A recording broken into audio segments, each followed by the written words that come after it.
Hello and welcome to Undercurrent. I'm your host, Angela MacDonald. Every year around the globe on the 20th of March, millions of Iranians celebrate the Persian New Year. It's the advent of spring. It marks the beginning of the new year, a fresh start, and gives the opportunity for everybody to wish each other good luck. Celebrations in Perth went off very well this year, and our Undercurrent team went along to enjoy the Persian New Year.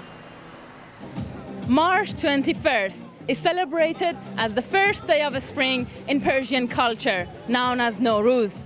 Tonight, we have joined Iranian community celebrating Nowruz.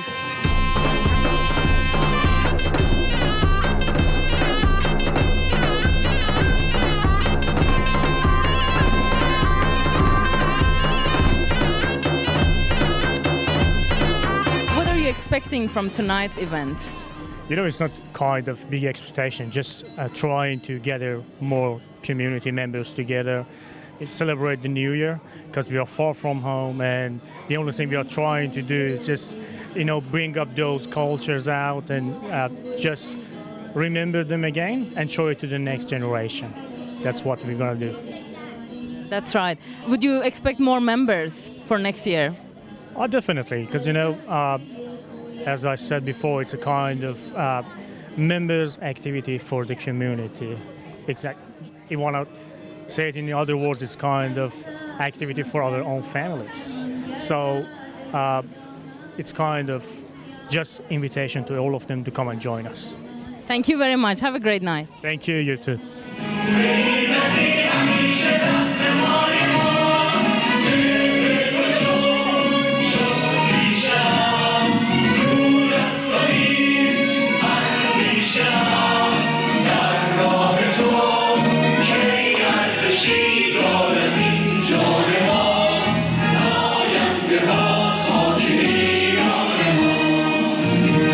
Hello, how are you, Layla? Good, thanks. Shoma Mubarak. Oh, thank you very much. Eid Shoma Mubarak. How are you enjoying the night? It's fantastic, as always. This is my third year coming to the Nowruz event here.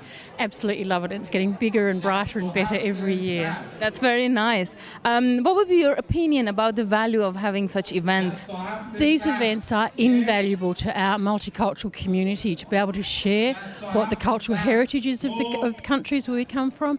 It's like when the Chinese celebrate Lunar New Year or the Vietnamese celebrate Tet Festival. For the Persians and the other countries who celebrate Nowruz, this is their celebration of the New Year. A lot of people think that this is bounded by religion, and it's not. It goes way beyond that, from thousands of years ago, and it really is the new beginnings, new spring, and the more that we could celebrate this and understand each other, the better off I think we might be. Absolutely. And I think it would be valuable for our children, the next generation that's growing up. Is that? Absolutely. It's one of the things I always tell people who are taking out new citizenship. Yes, you become an Australian, and that means you're going to embrace our way of life and our culture, but you're going to bring your culture to us, you're going to pass it on to your children, but also to your neighbours. So next time you're doing something, if people are having hafsin tables this Nowruz, invite your neighbours in, explain to them what hafsin is, share some chele kebab or sabzi polo mahi or whatever it might be that you want to share with your neighbours to get a better understanding, but certainly pass it on to the children. The language, the rich cultural heritage of Iran is amazing with, hafez and all of the poetry and things like that. So absolutely vitally important. Thank you very much. Have a great night. Thank you so much. I love being here. Thank you.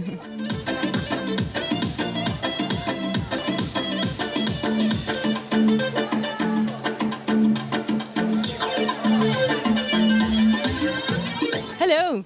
How are you? Good, thanks. How are you enjoying the night? Oh, it's wonderful. I've never been to one of these events before, and it's the first time. And I've been to many cultural events around the world through my work, and so this is the first Persian one I've been to, and it's wonderful. It really is lots of fun, great food, wonderful people, very friendly people. Beautiful. And what would be your opinion about the value of having such event in the society? Look, I think if we look at Australian culture and Australian society now, and I made a comment tonight in my speech that that we've had people from over 200 countries around the world, and most of the cultures of the world are represented in Australia. So this is the fabric of Australian society. This is who we are now. So I think other Australians really need to understand what we've got in Australia and how exciting it is to come to something like this, and I think it should be bigger and better. Beautiful. And do you think we should pass this to our generation? The next generation is growing up in Australia. How would that affect, having such events? Look, I think it's absolutely critical that all cultures, but people retain their culture, and because it becomes, as I said before, it's the fabric of Australia, it's who we will be in the future, and if the culture is not passed on, if these celebrations are not passed on, you will lose it, and it's so important for Australia that you retain that.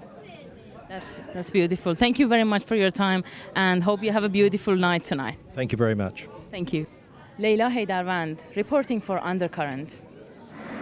On the 20th of March, civil society organisations gathered together at the St George's Cathedral for a Palm Sunday walk for justice for refugees. Dozens of people gathered, palm fronds in hand, and walked through the streets of Perth in a peaceful manner to talk about the civil rights and justice of refugees. Our Undercurrent team went along to find out more. Some 700 people took to the streets of Perth CBD on Sunday, March 20, with one clear message.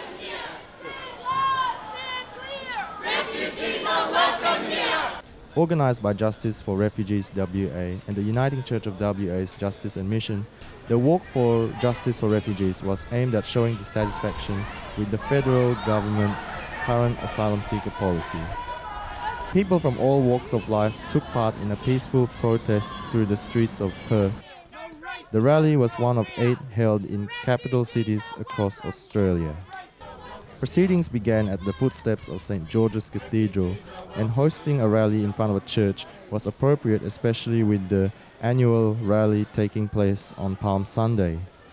Christian tradition is that the story of Palm Sunday is Jesus entering into Jerusalem in a very peaceful, non-violent way as an advocate for the most vulnerable. So for us it's a very symbolic day that reminds us that we should always seek peace and justice, and it's very unjust the way that asylum seekers are being treated. The keynote speaker of the event was Dr. Gervais Cheney, a paediatrician at Princess Margaret Hospital. I was asked to come and speak about the health impacts of children in detention, and it's something that I've felt very strongly about, and there's very good evidence to show how harmful detention is for children. Many health groups, medical societies and now hospitals are standing up and saying that this is unacceptable and we're damaging children by keeping them in detention, and we should desist from that, especially the offshore detention in Nauru where there are currently 50 children held. Former Afghan refugee Rahila Haidari shared her story of leaving Afghanistan to neighbouring Pakistan before moving to Australia. In 2008, towards the end, my family had to all flee Afghanistan, and then my dad was lost from Kandahar, so the rest of family came to Pakistan, but my dad was lost. But after 6 months we had no hope that my dad was alive. In 6 months, literally we lived without any hope. We thought Alban might have taken him back, might have killed him because he had the land documents with him, his property documents, his orchards documents. And then after 6 months my dad called from Christmas Island and he was safe. That's my refugee journey. And in 2011 we were granted humanitarian visas. We were sponsored by my dad, but we were granted humanitarian visas to travel to Australia. Ever since I started from year 10 here, I finished high school and I got into political science and international relations in UWA. Catholic priest Father Greg Donovan addressed the crowd on his work with asylum seekers and gave a word of advice. Somewhere within me, I know that these Persians reside. They have touched my heart. So it's been a great honour and a great privilege, at times very frustrating, having them with me, but I do feel enormously enriched. And I would take this opportunity to say to any of you, if you come across an asylum seeker, be aware that they may not be entitled to Medicare or Centrelink benefits. Be aware that for some of them, unless someone takes them in and is prepared to feed them and give them accommodation and support them and spend time with them, they really have nowhere to go, because certainly from the government, for those who are not entitled to Medicare or Centrelink, there is nothing available, nothing from the government. It's very much organisations and individuals who can make an enormous difference in their lives. Dictatorship is like a cancer and can easily affect all the portions of society. The fight between the Australian state and civil society is a complex fight. It is not only for tortured asylum seekers. This is a vital and significant fight for all Australian people. It is a fight for the kind of humanity that our world needs. We should make the state understand that it cannot simply ignore humanity and human rights, emphasising that our fight with Australia is not just for some thousands of refugees, but a fight for humanity, justice and peace. At the end of the day, it was a big call for compassion. Refugees. We are all demanding, free the refugees. Let them stay! Let them stay! Michael So reporting for Undercurrent. The celebration of Easter is said to be the foundation of the Christian faith, with the crucifixion and the resurrection of Jesus Christ, according to the literature from the 6th century. Nowadays, people are becoming more multi-faith and even of non-denomination. So, is the Easter weekend still of relevance to the general community? We need to hit the streets to find out your views.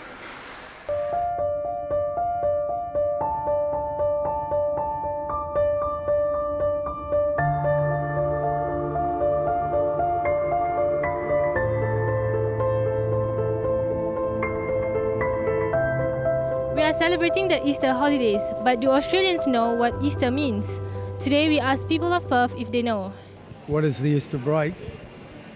Well, to me it represents the death of Christ. We did it in school, but I can't really remember. No, I'm not really sure. No, actually I don't know because I'm not from here, I'm a student here. People celebrate family and eat Easter eggs. Easter commemorates the resurrection of Jesus Christ. So we'll go and celebrate his resurrection that defines our faith. What event does Easter Sunday commemorate according to the Christian history?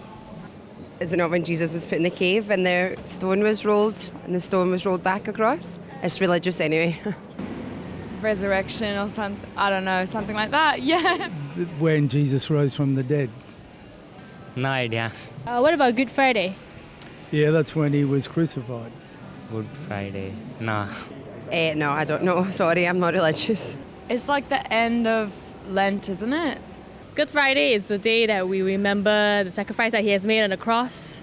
So again, we'll also go to church, and also it is more of a reflexive moment for us. Do you think that it is still relevant for Easter to be observed in a non-religious country? Where I come from is Malaysia. It is mainly Muslim. So, but we still have Easter in the sense that it's even in the calendar. So I guess for a country with different cultures, different religions, I think it's still good to remember it and also celebrate it, because it's not just one religion. Because this is an important one, so it should be. Yeah, I mean, it's a nice time to spend with family, and people appreciate the long weekend. I don't know about the actual Easter, it's definitely a Christian thing, right? So it doesn't really apply to a lot of people. Yeah, I think it is important. I think people should have the freedom to celebrate it. And if they just want to celebrate it as a holiday, that's fine too. Should have the freedom. West Australians feel that it is still relevant for us to celebrate Easter in the country. We wish you a happy Easter holiday. I'm Renida Azman reporting for Undercurrent. Stay with us on WTV. We'll be back for more Undercurrent after a short break.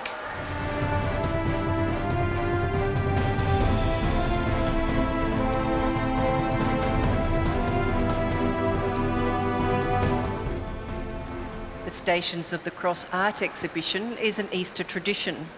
This year, 15 contemporary and emerging artists were invited to submit their works to portray life, death, the crucifixion and the resurrection of Christ.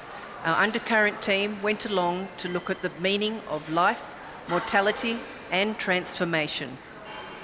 Congratulations, such a successful exhibition. Well, it's just wonderful to see everyone here, but what has really engaged me is talking to the artists over the past really several months and some of the depth of the conversations that we see reflected here. You know, the question of the spirituality of our care, you know, like that, and reading that into the story of Jesus' last days. And we see that, you know, in the way that they've engaged with the text that we've given them, but some of the key issues that have been reflected here have been things like the refugee crisis, and something that this church is very involved in. But to hear that reflected back to us and how people hear those echoes in the Christian story has been remarkable. And so I'm just really happy that it has come together. Donald, thank you for joining us. How was it managing this exhibition for this year? It's been most enjoyable because working with the curator in particular, she really got the idea of what we were trying to put over, and this really came through with the artists, and it's been amazing really working with them. And when did you start organising? Oh, we started organising last year in around about September, because the curator has to select the artists and give them time to do the works. So we started to appoint the curator, then she appointed the artists, and then we followed them through till now. Yes. And have you done this type of thing before? No, nothing to this degree. No. Stuart, can you tell me a little bit about your piece that is here, and very metaphoric? My station was Jesus Stumbles for the third time. And I'm always sort of conscious about, especially if you're dealing with real figures, as soon as you give them a figurative representation, you get into all sorts of issues, and you're always concerned about kind of cultural background, about gender, those sorts of issues. So to me, all that kind of discourse was really secondary to what the whole theme of the thing was about. So I chose a kind of a vehicle, but a reliquary actually. So it's like it's a container of ideas and hopes and faith and those sorts of elements. Susan, can you tell me a little bit about your station and particularly the technique that you've used for these? Okay, I did Station 15, which is the resurrection, and this is the final station of the whole series of the 15. This is the 15th station. The technique that I've used is a block relief print on Belgian linen on a gesso surface, but the actual images that you see are intaglio, so they're acid etchings in several layers. Claire, congratulations on the exhibition. How did it feel when you were first approached to curate? I felt really honoured to be asked to do this show because it's got a 6-year history before I came on board, so it was kind of big shoes to fill after Catherine had been doing it for 6 years, and I was quite excited to have the opportunity to work with some of my favourite artists for this. How did you choose because there's only obviously 15 artists showing here tonight? Yeah. So when I was first asked, there was definitely a few artists that popped in my head straight away because they have kind of contemplative or reflective kind of practices, and their work kind of automatically came to mind. People like Tane Andrews or Paul Ullman. Others, I wanted to actually have a wide range of artists across different types of artwork, so from textiles through to painting, sculpture, there's video work, and I also wanted to have a wide range of different stages of careers. So we've got some very established artists, and we've also got artists who've actually just graduated from university. Thank you so much for your time, Claire. Congratulations. Thank you. Perth is currently facing a dilemma with its childcare facilities. Limited hours, fewer places and increasing costs are creating a problem for parents that want to go back to work. So what is the future of childcare within WA? Our Undercurrent reporter Lara found out more. According to the Commission's data, the number of children in childcare centre services in Western Australia has soared of 22% over the past 2 years. According to some childcare centres, certain solutions provided by the government are inadequate. I am with Sally Whittaker. Hi, Sally. Hi, how are you going? She is Vice President for Early Childhood Australia in Western Australia. I have heard some childcare centres have 2 years waiting list. Yes. Is that true? Yes, I would say that is true. It's March at the moment, like we're coming to the end of March and we already have an extensive waiting list for 2017. But I would say that an issue that our sector does have is that we have people put their names down at 4 or 5 centres. So you might think that you've got, say, 20 families on your waiting list for the babies room, but in reality you might only really have 14 or 15 because families have already found childcare in another place. So having children on multiple waiting lists does give a sense of, and it does inflate the problem. But I also am going to say that there are services within the metro area here in Perth who don't have any waiting list, so it really does depend on which suburb that you're in. What kind of proposals do the government?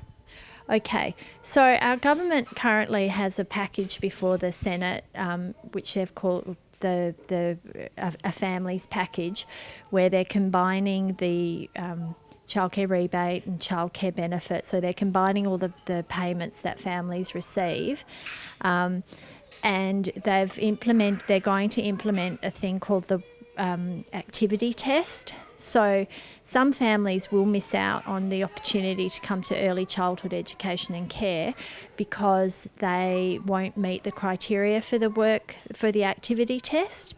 So you'll have to be working, and even though to access some of the benefits now you have to be working, there are families out there in the sector who you might have a child, for example, who's in the care of their grandparents, and the grandparents are retired, but they want to have the opportunity for their grandchild to come and access early education.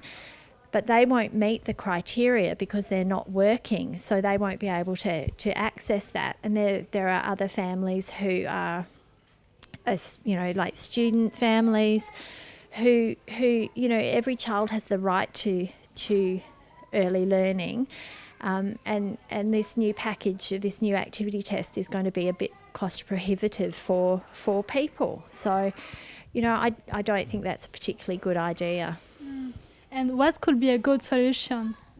Well, I think if they actually made it, gave financial support for children to access early childhood education and care for 24 hours a week without the activity test for some families, that would be a really great idea. I think that everyone has the right, or all children have the right to access education, and I think that should be a priority for our government, whether it's from a really, the early childhood age right up until they're at, high school, TAFE, university. Laura Bayumi, reporter for Undercurrent. You've been watching Undercurrent for WTV. Thanks for your company, take care, and we'll see you next week.